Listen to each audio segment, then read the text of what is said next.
நூற்றாண்டு விழா எளிமை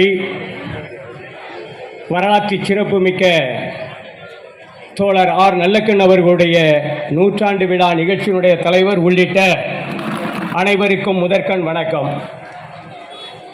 தோழர்களே, நான் வரலாற்றில் பின்புலத்தோடு பல விஷயங்களை பேசவில்லை. ஆனால் இந்த ஒரத்த நாட்டிற்கென்று இந்த 100 ஆண்டுகளில் செய்திருக்கிற ஒரு சில நிகழ்வுகளை சொல்லித்தான் ஆக வேண்டும். 1925ஆம் ஆண்டு இந்திய கம்யூனிஸ்ட் கட்சி துவங்கிய போது அதனுடைய நோக்கம் என்பது இந்திய விடுதலை. அதை மையமாக வைத்துத்தான் இந்த ஒரத்த நாட்டில் இவ்வளவு பெரிய வளர்ச்சி இல்லாத 1941ஆம் ஆண்டு அனைத்திந்திய மாணவர் பெருமன்ற அமைப்பு இங்கே உருவாக்கப்பட்டது. நமது புதுக்கோட்டையைச் சேர்ந்த இன்றைக்கு புதுக்கோட்டையினுடைய பகுதியாக இருக்கிற எம் மாசிலாமணி, அதேபோல திருவாரூரில் ஒட்டி இருக்கிற வலங்கமானைச் சேர்ந்த ஏவி ராமசாமி, நமது பக்கத்தில் இருக்கிற குளமங்கலத்தைச் சேர்ந்த கண்ணப்பன், இவர்கள் மூவரும் தலைமையேற்று 1941ஆம் ஆண்டு உருவாக்கப்பட்ட அமைப்பு 42ஆம் ஆண்டு காந்தி வெள்ளையனே வெளியேறு என்று சொன்னபோது வீதியில், இந்த கடை வீதியில் படை திரட்டி பயணம் செய்து தலையில் அடி வாங்கி ரத்தம் சொட்ட சொட்ட இந்திய விடுதலைக்காக முழக்கமிட்ட பூமி இந்த பூமி. அதேபோல 1940களில் தந்தை பெரியார் அவர்கள் சீர்திருத்த திருமணங்களை செய்ய வலியுறுத்திய போது மகாராஷ்டிராவினுடைய பூனே அவர்கள் சொன்னார்கள், நான் கணவன், நீ மனைவி, நாம் இருவருக்கும் உறவுக்காரர்கள் இருக்கிறார்கள், இவர்களை விடுத்து யாரோ ஒருவர் வந்து மூன்றாமவர் மந்திரம் மோதி நடத்துகிற திருமணம் தேவையில்லை என்று சொன்னார். அதை மையமாக வைத்துத்தான் முதலில் 1940களில் ஆம்பலாப்பட்டை சேர்ந்த குழந்தையனும் தையலம்மாளும் முதல் திருமணத்தை நமது தலைவர்கள் வாழ்த்துக்களோடு இரவு நேரத்தில் திருமணம் செய்த புரட்சி இந்த ஒன்றியத்தில் தான் நடந்தது. அதேபோல 1950ஆம் ஆண்டு மாபெரும் தலைவர்கள் வாட்டாக்குடி இரணியனும் ஆம்பலாப்பட்டு ஆறுமுகமும் சுட்டுக் கொல்லப்பட்டார்கள். இரணியன் சுடப்பட்டவுடன் காவல்துறை அதிகாரிகள் சொன்னார்கள், ஆறுமுகம், நீ ஓடிப்போ, உன் மீது வழக்கில்லை, நீ இருப்பது சரியில்லை, ஓடிப்போ என்று சொன்னார்கள்.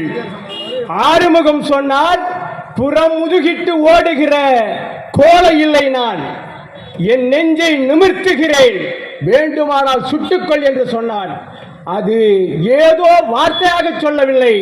அவர் சொன்னார், மாவீரன் பகத்சிங் 1931ஆம் ஆண்டு தூக்கு தண்டனை ஏற்றுவதற்கு முதல் நாள் அவனுடைய உறவுக்காரர்களும் நண்பர்களும் கடிதம் எழுதுகிறார்கள், பகத்சிங், நீ அரசுக்கு எழுதி கொடுத்து விட்டு வெளியே வந்துவிடு என்று சொன்னார்கள்.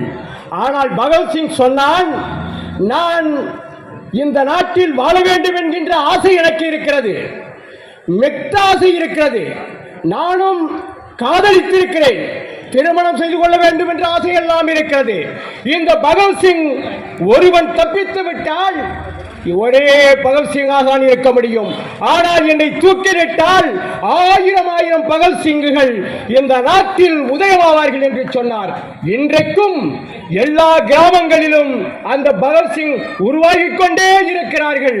அதே போல இந்த பகுதியினுடைய ஆறுமுகம் சொன்னார், நான் ஓடிவிட்டால் என்னை சுட்டு விடுவாய், நான் ஒருவன் இறந்தேன் என்ற வரலாறு இருக்கக்கூடாது, எனக்கு பின்னால் 1000 ஆறுமுகங்கள் உதயமாகி வர வேண்டும் என்று கோசோடு உரைத்தால்.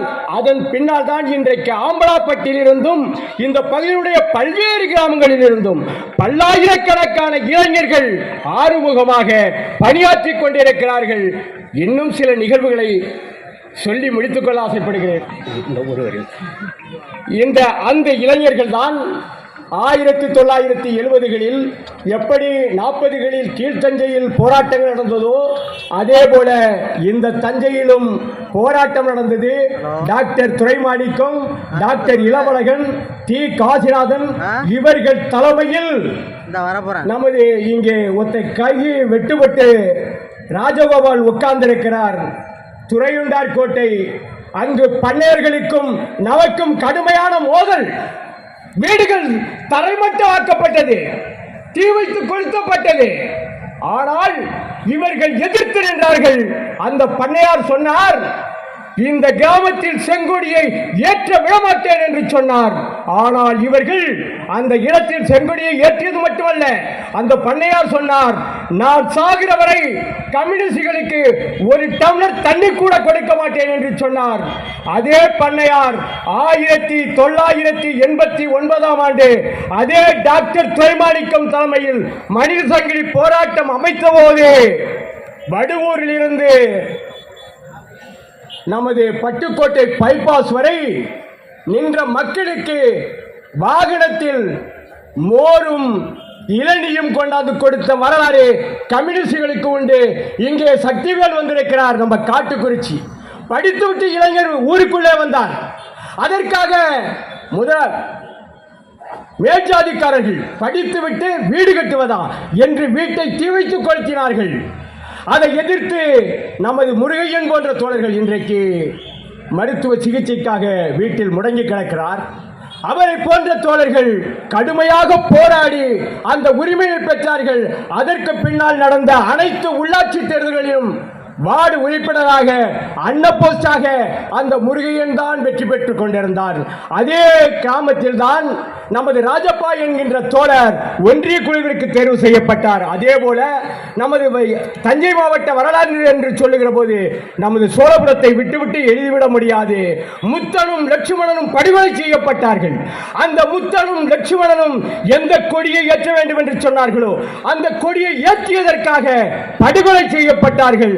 அதே கிராமத்தில் அந்த குடும்பத்தைச் சேர்ந்த ஒருவரை ஊராட்சி மன்ற தலைவர்களாக பெற்றுக் கொடுத்தது என்று சொன்னால் கம்யூனிஸ்டுகள் செய்திருக்கிற தியாகங்கள். அதே போல இங்கே தோழர் நாகராஜ் வந்திருக்கிறார். நமது பூவத்தீரிலும் நமது வடசேரியிலும் அரிஜன மக்கள் அடிமைகளாக இருந்தார்கள். அவர்களுக்கு சம உரிமை வேண்டும் என்பதற்காக அவர்கள் ஊரிலிருந்து ஒதுக்க வைக்கப்பட்டார்கள். அந்த கிராமத்திலும் தொடர்ந்து கம்யூனிஸ்டுகள் அதிகாரத்திற்கு வந்தார்கள். இப்படி பல்வேறு தியாகங்களை இந்த 100 ஆண்டுகளில் குறிப்பாக இந்த ஒரத்தநாடு ஒன்றியம் செய்திருக்கிற தியாகங்கள் என்பது தமிழகத்தின் அனைத்து பகுதிகளிலும் செய்த தியாகத்திற்கு இணையான தியாகத்தை செய்திருக்கிறோம். இந்த நாளில் இந்த இயக்கத்தினுடைய பின்புலமாக 1000 ஆண்டுகளில் முடிக்க முடியாத சாதனைகளை இந்த தலைமுறையில் முடிப்போம் என்பதற்கு பாராளுமன்றத்திலே நமது பாராளுமன்ற உறுப்பினர் சொல்லிக் கொண்டிருக்கிறார். மக்களுடைய அடித்தட்டு மக்களுடைய உணர்வுகளை வெளிப்படுத்திக் கொண்டிருக்கிறார். சட்டமன்றத்தில் நமது சட்டமன்ற உறுப்பினர்கள் சொல்லிக் கொண்டிருக்கிறார்கள். 1000 எண்ணிக்கை எவ்வளவு என்பது அல்ல, வருகிற சமூகம் என்பது பொது உடைமை சமூகமாகத்தான் மாறும் என்பதை இந்த நேரத்தில் சொல்லி வாய்ப்புக்கு நன்றி கூறி நிறைவு செய்கிறேன். நன்றி. வணக்கம்.